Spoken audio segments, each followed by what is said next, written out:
السلام علیکم، بات چیت وتھ حسین کاظمی میں خوش آمدید۔ آج ہمارا ایپیسوڈ 4 ہے اور ہم نے یہ جو آج ڈاکٹر پرویشا کو انوائٹ کیا اپنے اس پوڈ کاسٹ میں۔ آج ہم ڈسکس کریں گے کہ لوگ جو انوالو ہو گئے ہیں زیادہ تر مینٹل ہیلتھ ایشوز میں، اس کی کیا وجہ ہے، اور ڈاکٹر پرویشا ہمیں اس کے بارے میں آگاہ کریں گے۔ سب سے پہلے تو بہت شکریہ کہ آپ نے ہمیں اپنا قیمتی وقت عنایت کیا۔ تو سوالات کا آغاز کرتے ہیں باقاعدہ سے۔ سب سے پہلے تو ہم اپنے ناظرین کو یہ بتائیں کہ سائیکالوجسٹ اور سائیکائٹرسٹ میں فرق کیا ہے؟ اچھا، تھینک یو سو مچ حسین مجھے بلانے کے لیے۔ اور یہ ایک بہت کامن کویشچن ہے، اور سائیکالوجسٹ جو ہوتا ہے نا وہ سائیکائٹرسٹ سے ڈفرینٹ ہوتا ہے۔ پہلی بات جو لوگوں کو اس کا ڈفرینس نہیں پتہ، لوگ جنرلی کیا کرتے ہیں کہ سائیکالوجسٹ کو ہی سائیکائٹرسٹ سمجھ رہے ہوتے ہیں، لیکن دونوں کا روٹ آف اسٹڈی ڈفرینٹ ہے۔ یعنی کہ وہ سائیکائٹرسٹ جو ہیں وہ MBBS کرتے ہیں، اور وہ میڈیکیشنز جو ہیں وہ پرسکرائب کرتے ہیں، اور سائیکالوجسٹ جو ہے وہ تھیراپی پرووائڈ کرتے ہیں، اور انہیں MS کی ڈگری ہولڈ کرنی ہوتی ہے، اور پھر ان کا روٹ آف اسٹڈی ڈفرینٹ ہوتا ہے، اور وہ تھیراپیز وغیرہ جو ہے وہ دونوں مل کے کام کرتے ہیں، لیکن جو سائیکالوجسٹ ہیں وہ تھیراپی پرووائڈ کرتے ہیں۔ سیکنڈ کویشچن کی طرف آتے ہیں، ڈپریشن اور انزائٹی جو کہ آج کل کامن بیماری ہے دیکھی جا رہی ہے، اس میں کیا فرق ہے؟ انزائٹی کیا اور ڈپریشن کیا؟ اوکے، اس کے بارے میں لوگ سنتے بہت ہیں، اور نام سب بھی جانتے ہیں انزائٹی کا اور ڈپریشن کا، لیکن ڈفرینشیٹ نہیں کر پاتے، اور جنرلی یہی سوال ہم سے بہت کیا جاتا ہے کہ جی دونوں میں کیا فرق ہے۔ ڈپریشن ایک ایسی بیماری ہے کہ جس میں آپ کو ہر وقت مسلسل جو ہے اداسی رہتی ہے، اور انزائٹی میں آپ کو مستقبل کی پریشانی رہتی ہے ہر وقت، ٹھیک ہے۔ تو ہم یہ کہہ سکتے ہیں کہ ڈپریشن ایک ایسی بیماری ہے کہ جس میں ایک انڈیویجول ہر ٹائم اپنے پاس کے متعلق جو ہے وہ اداس رہتا ہے اور پریشان رہتا ہے، فکر مند رہتا ہے کہہ سکتے ہیں۔ اور انزائٹی ایک ایسی بیماری ہے کہ جس میں اس کو فیوچر کی پریشانی ہوتی ہے، اپنے مستقبل کی پریشانی ہوتی ہے۔ آپ کا ڈاکٹر سائیکالوجسٹ سب سے زیادہ اس ٹائم کیا کمپلینس آئی، کیا سب آتی ہیں؟ سے زیادہ کمپلینس جو ہے وہ یہی آتی ہے کہ نیند نہیں آتی ہے، ٹھیک ہے۔ وجہ کیا ہے اس کی؟ کمپلینس کیا وجہ بنتی ہے کہ آج کل؟ وجہ سب کی فرق ہے، ٹھیک ہے۔ آئی مین کہ جیسے اب مینٹل ہیلتھ اگر ایشوز کی ہم بات کرتے ہیں تو اتنی زیادہ ہے، ٹھیک ہے۔ اب اس کو اگر میں جنرلی اگر ایک بات کروں تو میرے پاس کمپلینس جنرلی آتی ہے کہ نیند ڈسٹربڈ ہے، اور بے چینی رہتی ہے، اور اس کے علاوہ دلچسپی نہیں ہے چیزوں میں، کام میں۔ تو اس طرح کی کمپلینس بہت زیادہ میرے پاس آتی ہیں، وجوہات سب کی فرق ہے۔ ٹھیک، لوگ آج کل زیادہ تر پیار محبت میں، پر کیا یہ وجہ ہے ڈپریشن کی کہ اس میں ناکامی ہوتی ہے؟ تو واقعی کیا پیار میں ناکامی وجہ بن سکتی ہے ڈپریشن کی؟ جی بالکل، یہ ایک وجہ بن سکتی ہے، لیکن یہ ان وجہوں میں سے ایک وجہ ہے بس، ٹھیک ہے۔ اور لیکن اس میں ہمیں چاہیے کہ ہم کچھ باؤنڈری سیٹ کریں اپنی، ٹھیک ہے۔ اور اگر باؤنڈری سیٹ ہوں اور ہمیں اپنی لمیٹیشنس کا پتہ ہو تو پھر چیزیں جو ہیں وہ اتنی خراب نہیں ہوتی ہیں، اور پھر انسان لوگ آج کل ٹاکسک ریلیشن شپ میں پھنس جاتے ہیں، اس سے کس طرح نکلا جا سکتا ہے؟ پھر اس کی بات یہی ہے کہ ڈپینڈس کہ اب کیا مسئلہ ہوا ہے، ٹھیک ہے، لیکن اس میں باؤنڈریز از دا تھنگ کہ جو اس کے بغیر اگر آپ کوئی بھی رشتہ چلا رہے ہو نا تو وہ پھر بہت مشکل ہوتا ہے، کہ آپ کو پتہ ہی نہیں ہے کہ میں نے اپنی باؤنڈری کہاں تک سیٹ کی ہوئی ہے، اور میں نے کہاں تک اس کو لے کے چلنا ہے، اور اگلا کتنا وائلیٹ کر رہا ہے اس کو۔ تو جب آپ کو اپنی باؤنڈری پتہ ہے اچھا اس سے آگے تک اٹس ناٹ ٹالریبل، تو پھر آپ وہاں پہ اسٹاپ کر جاتے ہیں۔ آج کل جس طرح پاکستان کے حالات ہیں، ان امپلائمنٹ بھی زیادہ ہو رہی ہے، کیا یہ جاب کا نہ ملنا یہ بھی ایک وجہ ہو سکتی ہے اس ڈپریشن یا مینٹل ہیلتھ ایشوز؟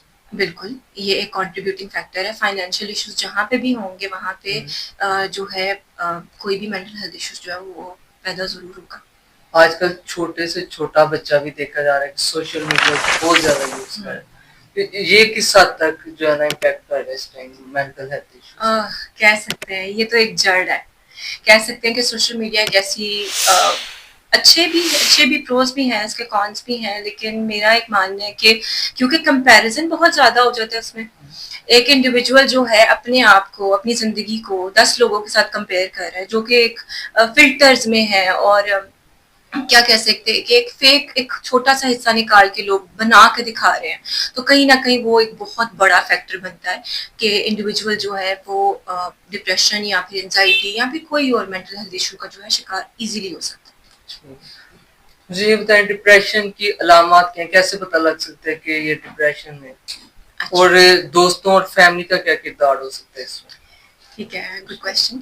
اچھا، اس میں سب سے پہلے تو علامات کی اگر ہم بات کرتے ہیں، ہم لوگ نا کنفیوز ہو جاتے ہیں، ہم یہ سمجھتے ہیں کہ کوئی اداس ہے تو ہر بندہ ایک دوسرے کو جو ہے کہتا ہے کہ جی مجھے ڈپریشن ہو گیا، تو ڈپریشن اتنا عام سا جو ہے ٹرم نہیں ہے، آپ ایسے نہیں کہہ سکتے، وہ کہہ سکتے ہیں کہ غلط ہوتا ہے، غلط العام کہہ سکتے ہیں۔ عام سی اداسی کو لوگ ڈپریشن کہہ دیتے ہیں، لیکن جب آپ کی زندگی میں پرسنل لائف میں، آکوپیشنل لائف میں اور آپ کے جو فیملی لائف کے اور بھی معاملات ہیں، وہاں پر جب آپ کچھ بھی کر نہیں پاتے ہو، یعنی کہ اب آپ کہتے ہو کہ میں اس سے زیادہ کچھ کام کر ہی نہیں سکتا، تب آپ کہہ سکتے ہو کہ مجھے کوئی ڈس آرڈر ہے۔ یعنی کہ یہ نہیں ہے کہ آپ اپنے سارے کام کر رہے ہو اور آپ کہہ رہے ہو مجھے ڈپریشن ہے۔ تو اگر علامات کی بات کی جائے تو مسلسل اداسی رہنا، بے چینی رہنا، کسی چیز سے ہوپلیسنس رہنا، یعنی کہ آپ کو کسی چیز میں لگتا ہے کہ اس میں ہوپ نہیں ہوگی نا، اس میں یہ نہیں ہو سکے گا، اس کے بعد سوسائڈ کی جو تھاٹس ہیں وہ بہت زیادہ آنا، اور نیند ڈسٹرب رہنا، ایپیٹائٹ خراب ہو جانا، ایپیٹائٹ سے مراد کہ آپ کو کھانے پینے میں جو ہے وہ دلچسپی نہ رہنا۔ اس کے علاوہ کیا ہوتا ہے کہ آپ جسمانی گردیں جو ہے وہ اسٹارٹ ہو جاتی ہیں، تو اس طرح کی کافی ساری علامات ہیں جو جنرلی یہ ہمیں دیکھتے ہیں۔ فیملی اور دوستوں کا کیا کردار ہو سکتا ہے اس میں؟ فیملی اور دوستوں کا بہت بڑا رول ہے، کیونکہ وہی سپورٹ ہوتے ہیں، مذاق بھی کرنے لگ جاتے ہیں۔ جی بالکل ایسے ہی ہے، ان کو کوشش یہ کرنی چاہیے کہ جب آپ کے سامنے کوئی اوپن اپ ہو رہا ہے تو آپ ان کی بات سنیں اور اس کو سمجھو، کیونکہ سم ٹائمس کچھ لوگ اپنا پتہ نہیں کون سا ایک ایریا سامنے بات کرنے کی کوشش کرتے ہیں، تو family should be very understanding, اور وہ انڈرسٹینڈنگ ہو تو آئی بلیو کہ آپ کسی بھی چیز کو اوور کم کر سکتے ہیں۔ آج کل مطلب فرض کے جس کو یہ مینٹل ہیلتھ ایشوز ہیں وہ ڈاکٹر کے پاس جانے سے گھبراتا ہے کہ کئی لوگ اسے پاگل نہ سمجھیں، تو اس سے کس طرح اسے اس طرف اویئر کیا جا سکتا ہے؟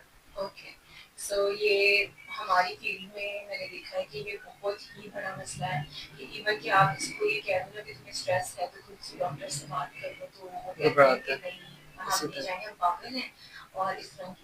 تو لیکن اس میں یہ ہے کہ آئی بلیو کہ جو جتنے ہمارے فیمس لوگ ہیں، اور ہمارے ہمیں کیمپینس رن کرنی چاہیے، اس کے علاوہ جو ہے انکریج کرنا چاہیے دوسرے کو کہ ارلی انٹرونشن، جتنی جلدی انٹرونشن لیں گے نا اتنی جلدی اس مسئلے کا حل نکل آئے گا۔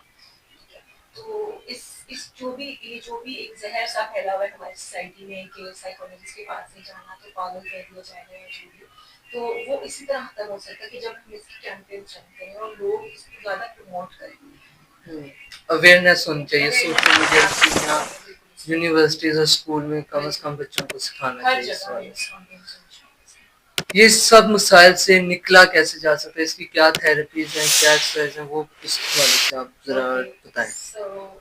میں کوئی اسپیسیفک ایکسرسائز تو نہیں یہاں پہ بتا سکتی، like depends on the case, کیونکہ ہر کیس ڈفرینٹ ہے اس میں سے، لیکن یہاں پہ میں یہ کہہ سکتی ہوں کہ سائیکالوجی میں بہت ساری سپورٹیو تھراپیز ہوتی ہیں، سی بی ٹی ہوتی ہے، اور اس کے علاوہ میڈیکیشنز ہوتی ہیں، اس کے تھرو جو ہے ہم ان سب چیزوں کو اوور کم کر سکتے ہیں۔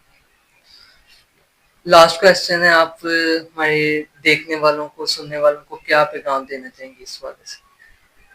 میں یہ کہنا چاہوں گی کہ لائف از ویری شارٹ، زندگی بہت قیمتی ہے، ٹھیک ہے، ایک دوسرے کو ہیلپ کریں، اور آپ اکیلے نہیں ہیں اس سب میں، اور مدد مانگنا کوئی کمزوری کی نشانی نہیں ہے، یہ بہادری ہے، اور امید نہ چھوڑیں کسی بھی چیز سے۔ بہت شکریہ ڈاکٹر صاحبہ کہ آپ نے اپنا قیمتی وقت دیا اور ہمارے دیکھنے والوں کو اور سننے والوں کو اس کے بارے میں، یہ مینٹل ہیلتھ ایشوز کے بارے میں جو ہے نا اویئرنیس پرووائڈ کی۔ انشاءاللہ ناظرین آپ سے نیکسٹ ویڈیو میں ملاقات ہوگی۔ اللہ حافظ، اللہ نگہبان۔